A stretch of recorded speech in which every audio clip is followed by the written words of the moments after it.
Do you consider yourself a high achiever? Smart, driven, highly successful? I am so excited to have you. My name is Julia Arndt and I'm the host of the Stress Podcast. I will help you develop your stress resilience the same way you've developed your workplace superpowers. Learn peak performance tools to thrive at work and in your personal life. Let's get started. Hi, everyone, and welcome back to the Stress Podcast. I'm very excited to have a very special podcast interview guest here in the show today, and it's Dallisa. Hi, Dallisa. How are you today? Hello. It's so good to be on your show. Thanks for having me. Thank you so much. Yes, I always start the show with asking you where you're located, what time it is, and what you've been up to today. Yeah, I am coming to you from Las Vegas, and it's 2:30 in the afternoon. And this day has been spent doing company operations, getting my own podcast guest episodes lined up. And I also host, it's a Monday. So on Mondays, I host a live energy forecast where I get on YouTube and I talk about what's going to be happening this week. And so I did that this morning and had some really interesting messages come through. Do you want to share that with us? Sure. So what I do is I channel information from spirit, from the universe. So I am a clairvoyant, clairaudient, and clairsentient. So I see, I hear, and I feel. And what I do is I sit down Monday mornings and I say, okay, universe, what do you want people to know today? And this morning's messages were pretty much get out of your own way and take action, which I think is very appropriate for our podcast interview today, because they keep telling me that the road between being a prisoner of your own life and being a pioneer of your life, that gap is widening. And so it's kind of a harsh conversation today because the people who haven't been taking action or maybe hiding out and not facing the world, then I think they're going to find that the days and months ahead could be a little bit of a challenge. So it was a kick in the pants this morning. Yeah, and I think everyone can relate to that. And I'm sure everyone in some area of their lives can be like, yeah, I say this a lot, but I don't really do it. Yeah, exactly. Yeah. Nice. Well, tell us a little bit more about you. Tell us a little bit more about who you are, what you are doing, and how you got on your journey. Right. I never thought in a million years that I would be a psychic medium and the CEO of a spiritual company. My background really is in hospitality. It was in working in casinos in Las Vegas. And I grew up in a family that was very spiritual. My dad's side of the family. So I would sit with my grandmother growing up and she would tell me all these stories about, her ESP, the psychic messages that she was getting, and also what spirits that she would see in her living room, So I remember being a little girl sitting at her house and she'd be making breakfast and we'd be sitting there talking and I'd be like half curious and half petrified, to ask her what happened. But I'd say, hey, Grandma, who'd you see last night? Did anybody come through? And so she'd tell me the stories. So I was very intrigued and curious, but I didn't have those abilities as a kid. But she and I had a very special relationship. And as the years went on, I worked in Las Vegas and was an executive by the time I left Las Vegas. I had to just kind of purge myself of hospitality, and I'd done it for so long. And so I moved to Texas and I took a job there. I was working at a private university and I was planning events for them all over the country. So a little bit of a departure from my Las Vegas life. But while I was living in Texas, I found out about a workshop that was taking place at the Omega Institute, which is about 100 miles north of LaGuardia Airport in New York. For your listeners, they have kind of a frame of reference. And I heard about this workshop that was on the subject of synchronicity and how nothing is an accident, how everything is planned and divinely orchestrated, from a spiritual perspective. And so at the last minute, I booked my plane ticket, I booked the spot in the workshop, and I go up there. So I leave from Texas and go up to New York. And while I was there, the last night of my trip. There were a lot of synchronicities that happened while I was there. But my friend just happened to have a second home in the woods next to this Omega Institute. I had no idea. And he said, "Hey, Dallisa, why don't you come and stay with me the last night of your trip?" And so I stayed at his house, and we just got done eating dinner. We were watching a movie, and the phone rings. And Peter, my friend, goes to answer the phone. And it was someone telling him that his aunt, who he was close with, she had unexpectedly passed away that day, just hours before. She had fallen down a flight of stairs. And, I don't know her. I don't know his family. I just know him through a project that I worked on in Las Vegas. And so he goes to bed, I go to bed. I don't really think much more of it, but I had just gotten done with this workshop in New York next door to his house. And I'd been meditating, and so it was very open, right? And so I go to bed that night, and his aunt, who had just passed away, came through. Mm-hmm. And what I mean by she came through is she showed up when I was sleeping and said, "Hey, I need you to tell my nephew I'm okay. I made it to the other side." And here I am like, what in the world is happening?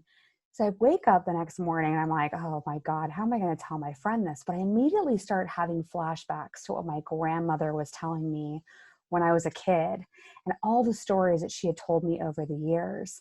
And so I told him the message. He asked me what she looked like. I described her facial features and her hair and how her hair fell around her cheekbones. And he's like, "That's her."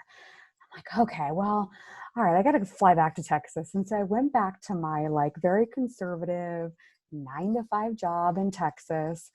And I thought, God, what else is trying to come through? So I started testing it. Mm-hmm. And that's really how it all started happening. I would sit down and start automatic channeling for different people. And I would get on the phone and say, "Here's what I got. Did any of this make sense?" They're like, "How'd you know that?"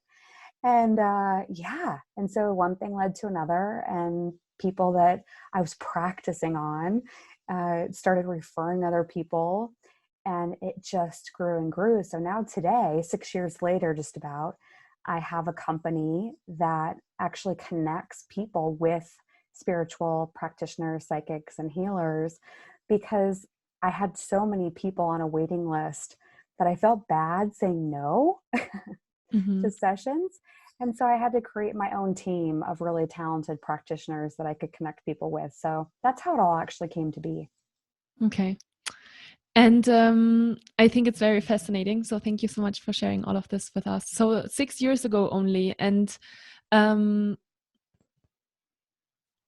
I mean, I feel like a lot of people might listen right now and they might think, oh, this is all like super woo-woo and spiritual. And what do you say to people that don't really believe in that kind of stuff? It's interesting because I've been asked on the news even. I've been interviewed and the reporter will say, "Oh, what do you do about skeptics?" And I'm like, it doesn't really matter. It just doesn't, because I know my gifts. I know how they help people. I know how they help myself, my family. And I believe in them. I know them to be true. And I've had so many practitioners around me at this point that have auditioned to be a part of my company or that work for my company, that there's just absolutely zero doubt in my mind. So it doesn't matter. I even had one person this morning, don't know them from anyone, emailed me and basically said, "You're a fraud. I'm calling you out." I'm like, I don't even know who you are. I've never talked to you in my whole life. And, if you're going to come from maybe a place of ego, you write back, right? You try to fire back. Yeah. And I sat with it this morning and I'm like, it just doesn't even matter. And so I made sure that this person was deleted from my email database and just said, it's okay. And I deleted it. I didn't feel like I needed to respond to it. I'm not here to try and please people. Mm-hmm. And when we had our first conversation, I remember you actually said, you're doing YouTube because you want to help a lot of people. And you said that you feel like sometimes people go kind of almost the easy way to have like a reading. And that's what we want to talk a little bit more about in detail today. But maybe the first question, why, what is in that connection when you think about, okay, people are coming to you, they get a reading. Why do you think there's still a bridge that needs to be gapped, a gap that needs to be bridged Yeah. between like the healing and then the actual work that people have to put in and do. Yeah, it's a great question. I think that the psychic work is something that's a little bit easier for people. Mm-hmm. So what I found is with my company Spirit and Spark, people will reach out every day, all day long, and they want a reader. They want a psychic. Mm-hmm. And sometimes it's frustrating. I mean, I know I started as a psychic. I get it. I know why people want a reading. But if they really want to be happy and to release their emotional triggers, they really need something like a life coach or a spiritual Mm-hmm. coach or somebody who can look at their energy and identify and help them to understand where they're repeating the same patterns. Mm-hmm. And so really the perfect blend is actually like psychic, but energy, chakra, clearing, and talking it out. Because it's amazing that if you can ask the right set of questions, people can understand themselves better. Mm-hmm. And then they stop making the same mistakes that they've been making for so long. But if it's somebody who, which is what we get a lot of people that reach out and say, I just want a 30-minute card reading. Is there anybody that can do a tarot reading? And I'm like, yeah, sure. We have tarot readers. That's fine. But like, you're going to be back in 3 weeks wanting another reading because you're still making the same mistakes. Mm-hmm. So that's where that gap is. It's the people that don't really want to do the work. They just want the answers. Mm-hmm. And then they have to keep coming back because life is repeating itself. Mm-hmm. Because a psychic reads the future. Do you like look into what's going to happen in the future for them? Yeah, so typically a psychic would look at what's happening right now and then make predictions for what's to come. Mm-hmm. Now, when I look and do a session for someone, I channel first. And so what I mean by that is I don't necessarily aim to try and pick up things that are in the future. What I look at and what I'm really good at is looking at someone's energy field. So basically, what's around them, what's swirling around their body, what's showing up in the different energy systems of the body. Mm-hmm. And I'll actually start hearing in my right ear what is holding them back. Mm-hmm. And I'll just start writing it all out and then I'll tell them. And so I always like to start the session with, here's what I know to be true without you ever asking me a question, Mm-hmm. because I have found that has built trust. And so then once we have some of those energies laid out, and I say to them, how is the energy of feeling worthless? Who are you trying to prove your worth to? And then having a conversation about that, it tends to open their eyes wide open and then realize where they've been self-sabotaging. So I like to use my psychic abilities to, yes, look at what's happening right now and in the future, but also to help them with the past. Where has their past still been gripping where they are right now? Because once we can cut those ties, usually my clients are just able to move gracefully with a lot more ease forward. Does that make sense? Yeah, that totally makes sense. Great. So you're talking about limiting beliefs and about beliefs that are holding us back. And I think it's a really important topic. It's part of the peak performance method as well, because I believe that if we want to make changes in our lives, no matter if it is in our personal life and in our professional life, we have to look at the beliefs that are holding us back and also the mindset, right? And one of the things that I love that you said even in our first conversation was that not one reading is going to just magically clear all of the bad energy and we're going to be better. It's really an active process. What do you give recommendations to your clients of what they should do next after the reading in order to really help them start that process? I do. And I actually, because of the ongoing work, I started my Spark Plug community. Mm-hmm. And I believe that people should be checking in with themselves and asking themselves questions and communicating with each other. So I started an online community so people could do that, because you're right. It's not a one and done. Mm-hmm. If it were that easy, the world would be completely different. Yeah. but it's an ongoing process and it's layers. And so you might feel emotionally triggered by something that you thought you cleared years ago, and then it comes back around and you're wondering, well, where did that come from? I thought I healed that. Mm-hmm. So it's just this onion that's being peeled back. Mm-hmm. So it does require maintenance and conversations, Mm-hmm. because there's a lot that happens, I believe, in our formative years and during stressful or traumatic experiences that just adds on to what you have to clear and heal. Mm-hmm. And so for people that are listening now and they wonder, okay, how can I start the process of getting rid of limiting beliefs or reformulating limiting beliefs? Maybe that's a better word. What would you advise them? Yeah, I don't think we have to overcomplicate it. I think that every single day gives you an opportunity to see where the limiting beliefs are. Mm-hmm. And so as you're going through your day, if you're feeling triggered by something, Mm-hmm. it's just taking a pause, taking a breath and saying, why do I actually feel like this?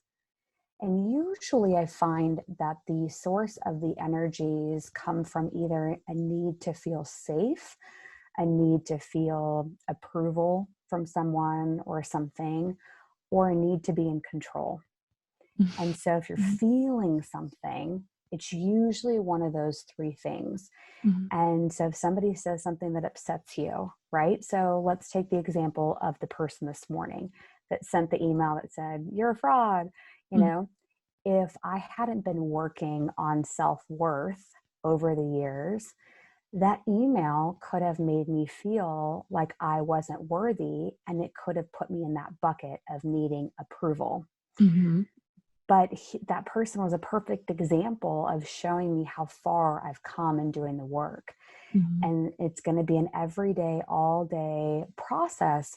But once you start getting curious and asking the question, why do I feel like this? And really sit with it. And then you'll know the root of it. So you can start to see where the patterns emerge. Mm-hmm. Yes, I love that example, because I feel like if you would have responded, you would have justified yourself, right? And then you're trying to convince the other person of your self-worth, right? That's what we usually do. And I think for people that are listening right now, I think a lot of people can connect to that as well, right? How often do we get a work email and we feel triggered, right? And we read something into something that the other person never meant, but just because of our own insecurities and things that we have going on, right? The limiting beliefs that we are holding on to, we start to lash out, or we start to get angry, and stress starts to build up, and anxiety. And I think it's a much more powerful process to really sit and think, oh, interesting. Why am I so triggered right now by this message, right? So that's super, super helpful. And that brings me actually to the next question, which is, what effects have limiting beliefs on performance and productivity? I mean, I think limiting beliefs in my work process and flow tie directly to worthiness, Mm-hmm. because you will play as big as you think Mm-hmm. you are worthy of. And so if your limiting beliefs tell you that you can't have that, or you have a story around not having enough money or being poor, growing up, whatever those limiting stories are, or stories of lack, they tend to show up with work and success and performance because you play to that level. Mm-hmm. And what I tell my clients all the time is, you can really have anything you want, but you've got to be willing to work and take action. But you also have to know you're worth it. Because I've done this exercise with people where I say, okay, imagine $1 million. What are you going to do with your $1 million? And then I ask them, do you actually think that you're going to get $1 million? And whatever that split second doubt is in them that says, oh God, probably not, because I don't even know how it would come, it starts to reveal where the limiting beliefs are. Mm-hmm. But you'll play as big in that sandbox as you believe that you'll be able to get, and that you're worthy of receiving. Yeah. Yeah. And that's why it is so important in the professional world as well to work on your limiting beliefs. And it's really interesting because I've really had a thread of limiting beliefs. Very cool. Like, I guess it was a synchronicity. But I've been doing a YouTube video about how to break through limiting beliefs for International Women's Day, to show women how to break through limiting beliefs related to kind of the male female kind of beliefs that we hold. And then I had a really wonderful podcast guest 2 weeks ago, and she experienced burnout. And she said the thing that helped her, because she went through multiple episodes of burnout, and she was extremely accomplished, very young, 28 years old, went to Harvard, had a bachelor in applied mathematics, and built all these startups, and really crazy, like really peak performer, top level. And then she had all these episodes of burnout last year. And she said the one that really helped her to break through that burnout was to change her belief system. So it's really, I love to have your perspective now as well. Like, right, it's always coming back, no matter from which perspective you're looking at this, no matter if you are believing in spirituality and in psychics and in healing, or if you believe in psychology and neuroscience, it always comes back to the same thing, which I think is very fascinating, because, just connect to whatever works for you. But limiting beliefs is a thing, and it is really helpful that when you break through limiting beliefs, to get out on the other side and to actually build the life that you always dreamt of, or dream bigger, right? And really believe that things are possible. So I think it's a really beautiful message. Yeah, and just to add on to that, I think that something comes to mind when you say that, because people sometimes have a hard time identifying where the limiting belief came from, because there are so many layers to it. And not too long ago, I was reading that book, Girl, Wash Your Face, which I know a lot of people have read. But one of the things that she asked in that book, just, I think it was a couple of lines in one chapter, but she said, think about your parents. And which parent did you feel like you had to change yourself in order to present in a way that parent would love and approve of you more? And I thought, God, what an interesting question. Yeah, because you think about that question, and I haven't met anyone yet that hasn't sat with that and said, oh my God, yeah, I had to keep quiet or else I was going to get in trouble, or I was too loud, and whatever it is, right? And so I think that question is a really good tool for your listeners if they want to ask themselves even that, to see where some of the limiting beliefs are playing it small showed up for them early on. Yeah. Wow. I love that question. In my head, it's also immediately like, yeah, I can think of something for sure. And that brings me actually to the next question, which is something that I recently talked with my mom about, because we were talking about how helpful is it to stay in the past and to dig things up from the past and to really identify these things and to just let the past rest and move into the future. What do you like from your perspective? Is there a balance? Is it really important to identify when it happened and how it happened in order to clear that and move into a more powerful position? What do you think? In my experience, yes. I think that you do need to understand why it happened. If you're looking at the past, it's not really to dwell. For me, it's more about being curious. And if there's something that bothers you, really sitting with that memory and saying, why does this bother me today? Why does it still have a hold on me? We have a RTT hypnotherapist on the team. And it's interesting because she'll take you back to different memories you have in this lifetime or other lifetimes. And the stuff that you see as she takes you back or in the subconscious mind that you would never have even thought of, it's astounding. So for me, it's not about going back to punish yourself. Instead, it's to go back to learn so that you don't repeat it again. But I think one of the best indicators that you're doing that in a healthy way is that you can think about the past or in something that happened, either traumatic or very emotionally driven. And if it doesn't bother you anymore emotionally, to me, you've kind of neutralized that energy. Like if you can just look at it very black and white, that tells me you've done the work and the clearing around it. And it's not about being in denial or not looking at it, but instead seeing how far you've come. Mm-hmm. Yeah. Okay. Yeah, that's a good way to think about it for sure. And the other question that's popped into my mind is, when you started to have to experience those skills, right? Your clairvoyance and clear hearing, did you, like you said, you know, you were practicing with clients, but how can someone, I don't know, just like, how does it work, right? Like, is it just that you're connecting more to that side of you that gives you these insights? Like, for example, you're talking to me. Do you already see certain things and you're just blending it out right now, or do you really need to connect to it before you see something about another person? Like, how does that influence your day to day? Oh, it's such a great question. So I I don't always walk around with like the signal turned on, because it's like putting your finger in a light socket. It's why I only do a couple of sessions every week, Mm-hmm. because it's incredibly draining. I remember when I first started doing sessions, my body craved protein afterwards. So I would go to Arby's and buy a roast beef sandwich, and that's what I would eat after a day of readings, Uh-huh. because my body was burned out. Mm-hmm. And I know that doesn't really sound quite right. Like you want to feed your body with good stuff, but my body just wanted protein after that. And I've heard that from other psychics too. So I know that I'm not unique to that.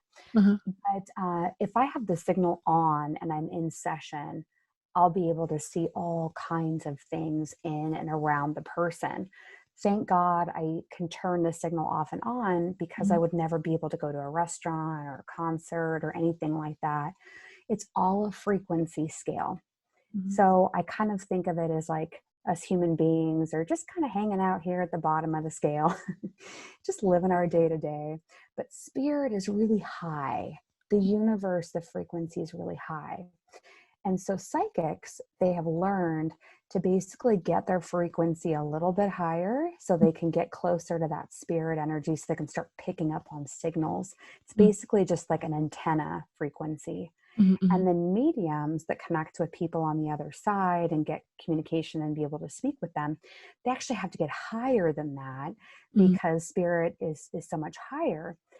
So not all psychics are mediums, but most mediums are actually psychics as well, Mm-hmm. because it's That just a makes sense. frequency scale. Huh. Yeah. Ah, so interesting. That actually brings me to another interesting question, because I know that a lot of people that are listening to the podcast are highly sensitive people. And you know, you were talking about like how to switch it on and off. And I think, you know, as a highly sensitive person, you actually have to learn that as well, of like, you know, how much you're letting in and how much when you're when you're around other people, how much energy gets drained from you. What are the tools that you use in order to kind of switch that off? Yeah, you have to know your boundaries. I mean, I think anyone can do what I do. I Mhm. don't know if I could guarantee that they could be a medium Mhm. or the accuracy of their messages, but I think anyone could actually be a professional reader if they wanted to. I Huh. don't think it has to be me because I come from a family that has it. It's all frequency. And so if you practice enough, it's just building a muscle, Mhm. that you can build the muscle strong enough to where you can start picking up messages on behalf of other people. Mhm. But yeah, boundaries and knowing when to say no. Knowing that if you are feeling a little bit burnt out and you know that going into a social environment might make it difficult, or it might feel like you're being bombarded, then say no. Say, I'll come next time. I'll take a rain check. I Mhm. love doing salt baths. I live by Epsom salt, Himalayan salt, or sea salt, and Mhm. putting it in the bath.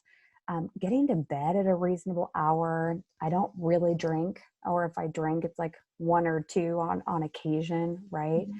Mhm. So I think it's taking care of your energy, because in order to get your energy high enough, and in order to get information about yourself or people around you, you have to make sure that your energy is as pure as it'll get. And so working out, like I ride a bicycle 2 miles Mm-hmm. every single morning, Mm-hmm. and really trying to get rest, right? And do things that you like, because one of the biggest things in getting that frequency higher is being happy. So if you're not happy and you're not taking care of yourself and doing things that make you joyful, then your energy is going to come back down. So you have to put your oxygen mask on first. Mm-hmm. That's so interesting you say that, because I feel like it's the same when you want to perform, right? No matter if you're performing as a psychic or you perform in the job, like that's exactly what I'm telling my clients to do, right?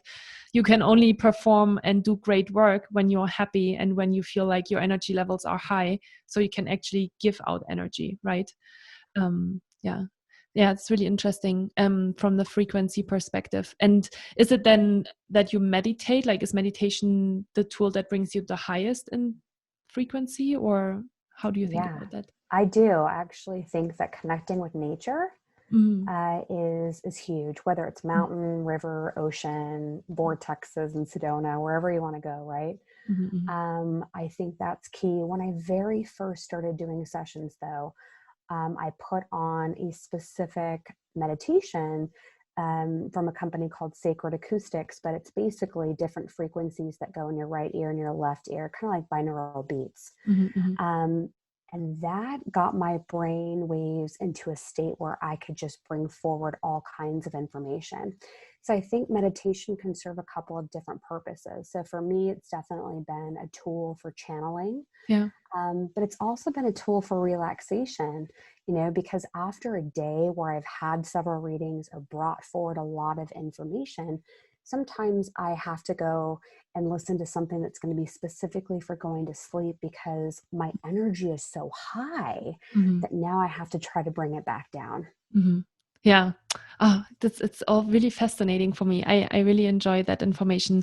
So the peak performance method, the program that I built actually is built with BrainTap, and they do the exact same thing. So they are creating binomial beats for the left and right ear that are supporting the modules that we're teaching in order to help people bring those frequencies more into their subconscious level.